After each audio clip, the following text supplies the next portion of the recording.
தரும் வாழ்வைத்தான் வெட்டி போட்ட மண்ணுதான் அதை கட்டி காத்தா பொண்ணுதான் நாம் வாழும் வாழ்வே அது சில காலம்தான் உறவோடு வாழ்ந்தால் அது பூக்கோலம்தான் கெட்டாலும் பட்டாலும் உன் பேரந்தான் என்னடி ஞான பெண்ணே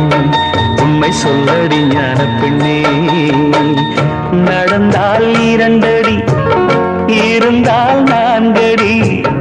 நடந்தால் 2 அடி இருந்தால் 4 அடி படுத்தால் 6 அடி போதும் இந்த நிலமும் அந்த வானமும் அது எல்லோர்க்கும் சொந்தம் அடி சொல்லடி ஞான பெண்ணே உண்மை சொல்லடி